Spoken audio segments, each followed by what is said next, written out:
Kalamassery government polytechnic കോളേജിലെ ലഹരി കേസിൽ പ്രധാനി കൊല്ലം സ്വദേശിയായ 3-ാം വർഷ വിദ്യാർത്ഥിയെന്ന് പോലീസ്. ഇയാൾ ഇപ്പോൾ ഒളിവിലാണ്. കഞ്ചാവ് എത്തിച്ചത് ഇയാൾക്ക് വേണ്ടിയെന്ന് പ്രതികളായ ആഷിഖും ഷാലിഖും മൊഴി നൽകിയിട്ടുണ്ട്.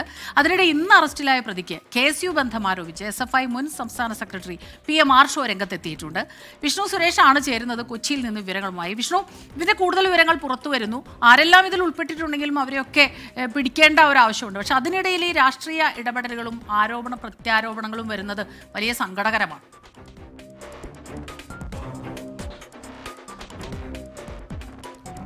ലഹരിക്ക് ഒരു രാഷ്ട്രീയവുമില്ല, ഒരു പരിരക്ഷയും ആ ഗണത്തിൽ നൽകേണ്ടതില്ല എന്നുള്ളതാണ് പൊതുവെ ഉള്ള വിലയിരുത്തൽ. അതുമായി തന്നെയാണ് അത്തരത്തിലുള്ള നിലപാട് തന്നെയാണ് വിദ്യാർത്ഥി സംഘടനകളും സ്വീകരിക്കുന്നത്. പക്ഷേ പ്രത്യാരോപണങ്ങളൊക്കെ തുടരുന്നുണ്ട്. ഇന്ന് പിടിയിലായ ഷാലിക്കിന് KSU ബന്ധമാണ് ഇപ്പോൾ PM ആർഷോ ആരോപിക്കുന്നത്. അതുമായി ബന്ധപ്പെട്ടൊരു ചിത്രവും ആർഷോ പങ്കുവെക്കുന്നുണ്ട്. അതിൽ മറുപടി ഇനി KSUവിൻ്റെ ഭാഗത്തുനിന്നുണ്ടാകുമെന്ന് നമ്മൾ പ്രതീക്ഷിക്കുന്നു. പ്രാഥമികമായി തന്നെ അവർ ആ ആരോപണം നിഷേധിക്കുകയാണ്. ഇനി കേസിലേക്ക് വന്നാൽ ഈ കേസിൽ ഏറ്റവും പ്രധാനപ്പെട്ട ഒരു പ്രതിയെ അന്വേഷിച്ച അന്വേഷണ സംഘം ഇങ്ങനെ വിവിധ ഇടങ്ങളിൽ പരിശോധനകൾ നടത്തുകയാണ്. അതൊരു കൊല്ലം സ്വദേശിയാണ്. ഈ പോളിടെക്നിക്കിൽ തന്നെ പഠിക്കുന്ന 3-ാം വർഷ വിദ്യാർത്ഥിയാണ്. അയാൾക്ക് വേണ്ടിയാണ് ഈ കഞ്ചാവ് എത്തിച്ചതെന്ന് ആഷിക്കും അതോടൊപ്പം തന്നെ മറ്റ് ആളുകളും മൊഴി നൽകിയിട്ടുണ്ട്. ഇവർക്ക്, അതായത് ഈ കൊല്ലം സ്വദേശിയുടെ അക്കൗണ്ടിൽ നിന്നാണ് ഇവരുടെ അക്കൗണ്ടിലേക്ക് പണം ട്രാൻസ്ഫർ ചെയ്തിരിക്കുന്നത്. ഒരു ആലുവയിൽ താമസിക്കുന്ന ഒരു ഇതര സംസ്ഥാനക്കാരനാണ് ഇത്തരത്തിൽ ഈ കഞ്ചാവ് ഇവർക്ക് കൈമാറിയത്. അതായത് വലിയ അടിസ്ഥാനത്തിലൊക്കെ ഈ വിപണനം നടത്തുന്ന ആളാണെന്ന് പോലീസ് ഇതിനോടകം തന്നെ സ്ഥിരീകരിച്ചിട്ടുണ്ട്. ഇയാളെ കണ്ടെത്താനുള്ള അന്വേഷണവും ആരംഭിച്ചിട്ടുണ്ട്. വിശദമായൊരു അന്വേഷണം ഇതിൽ നടക്കും. പ്രതികളിലേക്ക് ഉടനെത്തും. വിഷ്ണു സുരേഷാണ് വിവരങ്ങൾ നൽകിക്കൊണ്ടിരിക്കുന്നത്.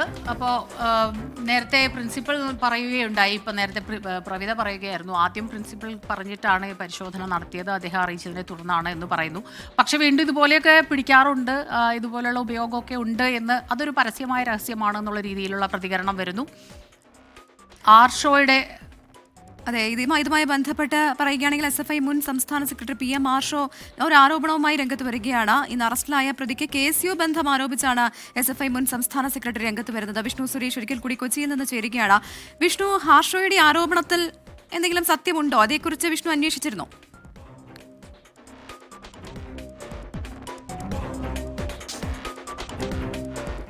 വിഷ്ണു സുരേഷാണ് വിശദാംശങ്ങൾ നൽകിക്കൊണ്ടിരുന്നത്. എത്ര വലിയൊരു വിപത്ത് വരുമ്പോൾ അത് KSU ആണോ SFI ആണോ വേറെ എന്തെങ്കിലും പാർട്ടിയാണോ എന്ന് ചിന്തിച്ച് പ്രത്യാരോപണങ്ങൾ നടക്കുകയല്ലേ. പാർട്ടി ഏതായാലും ഇത്തരം കാര്യങ്ങൾ ചെയ്യുന്ന പുഴുക്കുത്തുകൾ ഉണ്ടെങ്കിൽ അത് ആ പാർട്ടി തന്നെ, അവരുടെ തലപ്പത്തുള്ളവർ തന്നെ നേരിട്ട് അതിലിടപെടുകയും അതിനൊരു പരിഹാരം കണ്ടെത്തുകയും വേണം. യെസ്, നമ്മളൊക്കെ കോളേജിൽ പഠിക്കുന്ന കാലത്ത് ഇതുപോലെ പലപ്പോഴും സംഘടനകളുടെ നേതാക്കളോടാണ് ഇതുപോലെയുള്ള പ്രശ്നങ്ങളൊക്കെ ചെന്ന് പറയുക.